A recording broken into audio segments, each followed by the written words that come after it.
Students, whatever homework is given to you, you have to submit it on the very next day between 8 am to 1 pm to the given WhatsApp number, and it is compulsory to submit your homework as your attendance will be marked on the basis of your submission.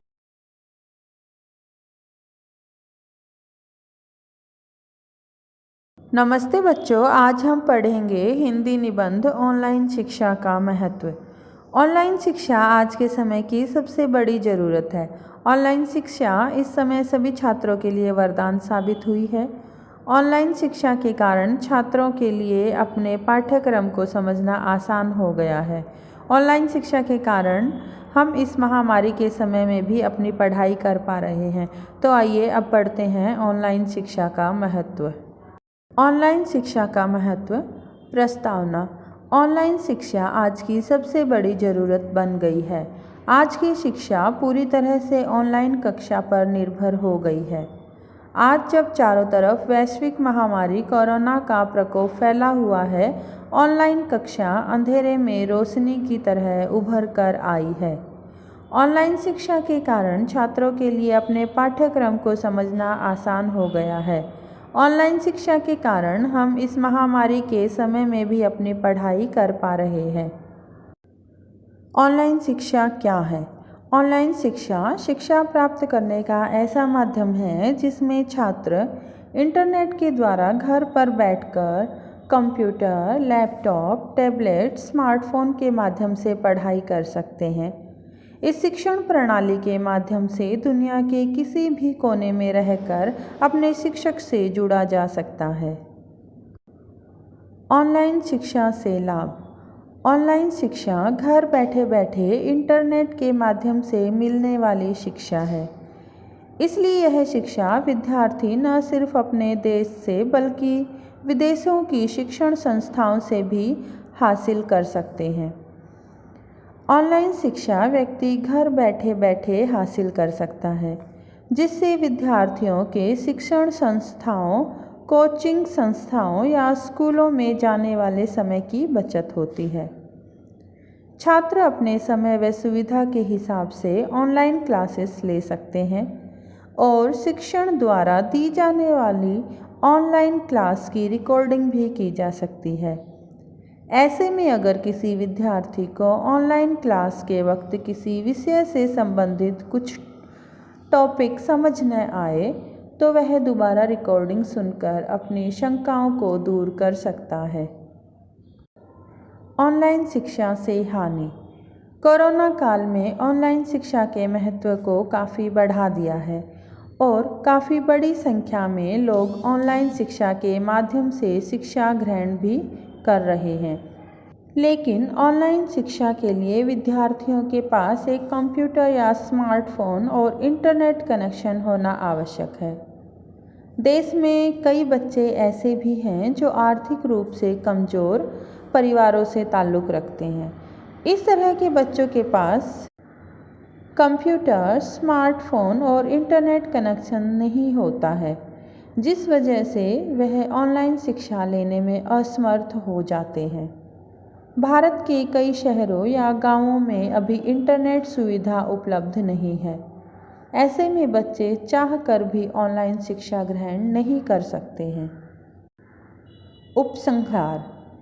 यह तो कोई नहीं जानता कि यह corona काल कब ख़त्म होगा और कब दोबारा से स्कूल, कॉलेज, शिक्षण संस्थाएं, कोचिंग संस्थाएं खुलेंगी और बच्चे दोबारा स्कूल या कोचिंग संस्थाओं में जाकर पढ़ाई कर सकेंगे। लेकिन ऐसे मुश्किल वक्त में ऑनलाइन शिक्षा ने बच्चों के लिए शिक्षा के द्वार खुले रखे हैं। अब ऑनलाइन शिक्षा लोगों के द्वारा काफ़ी पसंद की जा रही है। अधिकतर लोग, चाहे वो स्कूली बच्चे हों या प्रतियोगिता परीक्षाओं में बैठने वाले, ऑनलाइन शिक्षा प्राप्त कर काफ़ी खुश हैं। नमस्ते बच्चों, आज हम पढ़ेंगे हिंदी निबंध सत्संगति। सत्संगति का अर्थ होता है अच्छी संगति, यानी अच्छे लोगों का साथ। सत्संगति का हमारे जीवन पर बहुत अच्छा प्रभाव पड़ता है और हम भी अच्छे व्यक्ति बन जाते हैं। इसके विपरीत बुरी संगति हमें विनाश की ओर ले जाती है। सत्संगति गुरु के समान होती है। तो आइए पढ़ते हैं हिंदी निबंध सत्संगति। सत्संगति प्रस्तावना। हर एक व्यक्ति को समाज में अपना स्थान प्राप्त करने के लिए सत्संगति बहुत जरूरी है।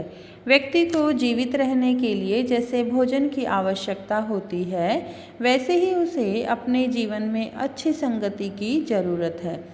जब व्यक्ति अपनों से विद्वान, गुणवान और अच्छे लोगों के संपर्क में आता है तो उस व्यक्ति में अच्छे गुणों का विकास हो जाता है। उसके पास के सभी दुर्गुण दूर हो जाते हैं और वो सद्गुणों को अपनाता है। इसे व्यक्ति के जीवन में सुख और शांति प्राप्त हो जाती है। सत्संगति शब्द का अर्थ। सत्संगति यह शब्द दो शब्दों से बना हुआ है, सत और संगति। सत का अर्थ होता है अच्छा और संगति का अर्थ होता है साथ। सत्संगति का अर्थ होता है अच्छे लोगों की संगत। संगति का असर। हमें अपने जीवन में कभी न कभी एक मित्र की आवश्यकता पड़ती है, परंतु इसका अर्थ यह नहीं है कि आप अपनी मित्रता कुसंग लोगों के साथ रखें। एक कुसंग मित्र विष के समान होता है, जबकि एक अच्छा मित्र एक औषधि। सत्संगति में रहकर ही असली चरित्र का निर्माण होता है। अच्छे बुरे चरित्र का निर्माण आप पर निर्भर करता है कि आप कैसी संगति में रह रहे हैं, अच्छी या बुरी। सत्संगति की विशेषता। व्यक्ति के जीवन में सत्संगति का विशेष महत्व है। जो लोग अच्छे लोगों के साथ रहता है वो अच्छे व्यक्ति के विचारों को सीखता है और जो लोग बुरे लोगों के साथ रहते हैं वो बुरे विचारों को सीखता है। सत्संगति यह व्यक्ति को असत्य से सत्य की तरफ, अंधकार से प्रकाश की तरफ और अज्ञान से ज्ञान की तरफ लेकर जाती है। अच्छे लोगों की और महान लोगों की संगत हमेशा अच्छी और लाभदायक होती है। संत कबीरदास जी ने लिखा है कि सत्संगति यह कल्प वृक्ष की शाखा की तरह होती है। इसमें मनुष्य को हमेशा सदैव अच्छा फल प्राप्त हो जाता है। सत्संगति के प्रकार। सत्संगति यह दो प्रकार की होती है, सत्संगति और कुसंगति। मनुष्य को कौन सी सत्संगति अपनानी है वो उसे तय करना रहता है। अगर मनुष्य सत्संगति को अपनाता है तो उसे अपने जीवन में सफलता प्राप्त होती है और कुसंगति की वजह से मनुष्य का जीवन नष्ट हो जाता है। सत्संगति। सत्संगति की वजह से मनुष्य के अंदर साहस और धैर्य का संचार हो जाता है। उसके जीवन में ज्ञान की वृद्धि हो जाती है। एक गुणवान व्यक्ति सत्संगति में रहकर अच्छे ज्ञान और अच्छे विचारों को ग्रहण कर सकता है। कुसंगति। कुसंगति मनुष्य का जीवन तबाह कर देती है। व्यक्ति के अंदर जितनी भी बुरी आदतें होती हैं वो कुसंगति में रहकर होती हैं। कुसंगति से महान व्यक्ति का भी जीवन पतन हो जाता है। निष्कर्ष। संगति का सबसे ज़्यादा प्रभाव व्यक्ति के जीवन पर होता है। इसलिए कहा गया है कि जो व्यक्ति जैसी संगति अपनाता है उसे वैसी ही बना देती है। मनुष्य को हमेशा अपने जीवन में सत्संगति ही अपनानी चाहिए, क्योंकि सत्संगति यह हमेशा जीवन का सही रास्ता दिखाती है। नमस्ते बच्चों, आज हम पढ़ेंगे हिंदी निबंध परिश्रम का महत्व। आलस्य जीवन का सबसे बड़ा शत्रु है। कोई भी काम सिर्फ सोचने मात्र से पूरा नहीं होता है। उसे करने के लिए हमें अपने जीवन में परिश्रम भी करना पड़ता है। परिश्रम से कठिन कार्य को भी संभव बनाया जा सकता है। इस दुनिया में जो भी व्यक्ति कठिन परिश्रम करता है सफलता उसी के कदम चूमती है। तो आइए पढ़ते हैं हिंदी निबंध परिश्रम का महत्व। परिश्रम का महत्व। भूमिका। मनुष्य के जीवन में परिश्रम का बहुत महत्व होता है। हर प्राणी के जीवन में परिश्रम का बहुत महत्व होता है। इस संसार में कोई भी प्राणी काम किए बिना नहीं रह सकता है। चींटी का जीवन भी परिश्रम से ही पूर्ण होता है। मनुष्य परिश्रम करके अपने जीवन की हर समस्या से छुटकारा पा सकता है। सूर्य हर रोज निकलकर विश्व पर उपकार करता है। वह कभी भी अपने नियम का उल्लंघन नहीं करता है। परिश्रम और भाग्य। कुछ लोग परिश्रम की जगह भाग्य को अधिक महत्व देते हैं। ऐसे लोग केवल भाग्य पर ही निर्भर होते हैं। वे भाग्य के सहारे जीवन जीते हैं, लेकिन उन्हें यह नहीं पता होता है कि भाग्य जीवन में आलस्य को जन्म देता है और आलस्य जीवन मनुष्य के लिए एक अभिशाप की तरह होता है। वे लोग यह समझते हैं कि जो हमारे भाग्य में होगा वह हमें अवश्य मिलेगा। वे परिश्रम करना व्यर्थ समझते हैं। भाग्य का हमारे जीवन में बहुत महत्व होता है, लेकिन आलसी बनकर बैठे हुए असफलता के लिए भगवान को कोसना ठीक बात नहीं है। आलसी व्यक्ति हमेशा दूसरों के भरोसे पर जीवन यापन करता है। वह अपने हर काम को भाग्य पर छोड़ देता है। जो व्यक्ति आलसी होते हैं वे केवल भगवान के लिखे हुए पर आश्रित होते हैं। परिश्रम का महत्व। परिश्रम का बहुत अधिक महत्व होता है। जब मनुष्य के जीवन में परिश्रम खत्म हो जाता है तो उसके जीवन की गाड़ी रुक जाती है। अगर हम परिश्रम न करें तो हमारा खुद का खाना पीना, उठना बैठना भी संभव भी नहीं हो पाएगा। अगर मनुष्य परिश्रम न करे तो वह अपने जीवन में तरक्की नहीं कर पाता है। जिन व्यक्तियों के जीवन में आलस भरा होता है वे कभी भी जीवन में उन्नति नहीं कर सकते हैं। आज मनुष्य ने परिश्रम से अपने जीवन को उन्नति और विकास के शिखर पर पहुंचा लिया है। परिश्रम के बिना किसी भी प्राणी का जीवन व्यर्थ होता है। परिश्रम की विजय। किसी भी तरह से परिश्रम की ही विजय होती है। मनुष्य मानव प्रकृति का सर्वश्रेष्ठ प्राणी होता है। मनुष्य खुद ही भगवान का स्वरूप माना जाता है। जब मनुष्य परिश्रम करते हैं तो उनका जीवन उन्नति और विकास की तरफ अग्रसर होता है, लेकिन उन्नति और विकास के लिए मनुष्य को परिश्रम की ज़रूरत पड़ती है। परिश्रम से ही मनुष्य अपने कार्य को सिद्ध करता है। वह केवल इच्छा से अपने कार्य को सिद्ध नहीं कर सकते। जिस तरह से बिल्ली के मुंह में चूहे खुद ही आकर नहीं बैठते, उसी तरह से मनुष्य के पास बिना परिश्रम के उन्नति और विकास खुद ही नहीं हो जाते हैं। परिश्रम के बिना कभी भी मनुष्य का काम सफल नहीं हो सकता है। जब मनुष्य किसी काम को करने के लिए परिश्रम करता है तभी मनुष्य को सफलता मिलती है। मनुष्य कर्म करके अपना भाग्य खुद बनाता है।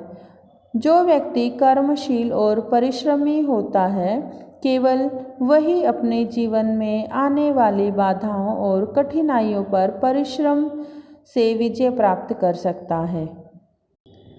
आलस्य से हानियाँ। आलस्य से हमारा जीवन एक अभिशाप बन जाता है। आलसी व्यक्ति ही परावलंबी होता है। जैसे जैसे लोग परिश्रम के महत्व को समझने लगे वैसे वैसे उन्होंने अपने अंदर से हीन भावना को खत्म कर दिया और आत्मविश्वास को पैदा किया। परिश्रम से ही कोई व्यक्ति छोटे से बड़ा बन सकता है। अगर विद्यार्थी परिश्रम ही नहीं करेगा तो वह परीक्षा में कभी भी सफल नहीं हो सकता है। मजदूर भी परिश्रम से ही संसार के लिए उपयोगी वस्तुओं का निर्माण करता है। वह संसार के लिए सड़कों, भवनों, मशीनों और डैमों का निर्माण करता है। उपसंहार। जो व्यक्ति परिश्रमी होते हैं वे चरित्रवान, ईमानदार, परिश्रमी और स्वावलंबी होते हैं। अगर हम अपने जीवन की, अपने देश और अपने राष्ट्र की उन्नति चाहते हैं तो आपको भाग्य पर निर्भर रहना छोड़कर परिश्रमी बनना होगा। जो व्यक्ति परिश्रम करता है उसका स्वास्थ्य भी ठीक रहता है। आज के देश में जो बेरोजगारी इतनी तेज़ी से फैल रही है उसका एक कारण आलस्य भी है। बेरोजगारी को दूर करने के लिए परिश्रम एक बहुत ही अच्छा साधन है। मनुष्य परिश्रम करने की आदत बचपन या विद्यार्थी जीवन से ही डाल लेनी चाहिए। परिश्रम से ही किसान जमीन से सोना निकालता है। परिश्रम ही किसी भी देश की उन्नति का रहस्य होता है। बच्चों, आज हम करेंगे कहानी लेखन। कहानी लेखन आपको यहाँ पर ये एक रूपरेखा दी गई है। रूपरेखा यानी संकेत दिए गए हैं कहानी को लिखने के लिए। इन संकेतों को पढ़कर आपको इनको जोड़कर एक कहानी बनानी है। कहानी भले आप अपने शब्दों में भी बना सकते हैं, लेकिन उसका उचित शीर्षक और उचित शिक्षा आपको बतानी है। यानी कि उसका शीर्षक बताना है कि उस कहानी का शीर्षक क्या हो सकता है और उस कहानी को पढ़कर हमें क्या सीख मिलती है, वो सीख आपको बतानी है। और बीच में कहानी आप अपने शब्दों में भी लिख सकते हैं। तो आइए अब करते हैं कहानी लेखन। निम्नलिखित रूपरेखा के आधार पर कहानी लिखकर उसे उचित शीर्षक दीजिए और बताइए कि इस कहानी से क्या सीख मिलती है। आपको ये रूपरेखा दी गई है। एक आदमी लालची, तपस्या करना, देवता का प्रत्यक्ष होना, थैली में सोने के सिक्के डालना, जमीन पर न गिरे, गिरने पर मिट्टी हो जाने की चेतावनी, थैली का भर जाना, आगे भी थैली पसारते रहना। सूचनाओं को विकसित करके कहानी लिखें। कहानी का शीर्षक है यहाँ पर लालच का फल। एक आदमी था, वह एक सुंदर गांव में रहता था। वह बड़ा सुस्त था और दूसरों के समान मेहनत न करता था। वह बड़ा लालची भी था, इसलिए बिना मेहनत के वह धनी बनना चाहता था और इसके लिए उसने तपस्या करके देवता को प्रत्यक्ष करने का निश्चय किया। उसने तपस्या की और उसके सामने देवता प्रत्यक्ष हुए। देवता ने पूछा, अरे मैं तुम पर प्रसन्न हूँ, तुम्हें क्या चाहिए? आदमी ने कहा, मैं बहुत गरीब हूँ, इसलिए मुझे धनी बनाइए। आप मुझे सोने के सिक्के दीजिए। देवता ने उसकी थैली में सोने के सिक्के डाल दिए। फिर उसको चेतावनी दी, अरे ये सोने के सिक्के कभी नीचे ना गिरें। यदि वे नीचे गिर जाएं तो मिट्टी हो जाएगी। आदमी ने देवता की बात मान ली। देवता थैली में सोने के सिक्के डालते रहे। थैली भर गई, लेकिन उसकी लालच कम न हुई। वह आगे थैली पसारते हुए देवता के सामने रहा। इसका फल यह हुआ कि अधिकांश सिक्के जमीन पर गिर गए और सब के सब मिट्टी बन गए। आदमी बहुत निराश हुआ और वह रोने लगा। उसने सोचा कि यह सब उसके अपने लालच के परिणाम से हुआ है। तो इस कहानी से हमें क्या सीख मिलती है कि लालच बुरी बला है। अब आपको एग्जाम में ऐसे ही कोई दूसरी कहानी लिखनी है, कोई दूसरी कहानी की रूपरेखा आपको दी जाएगी, ऐसे संकेत दिए जाएंगे और उसके आधार पर आपको अपनी कहानी बनाकर लिखनी है।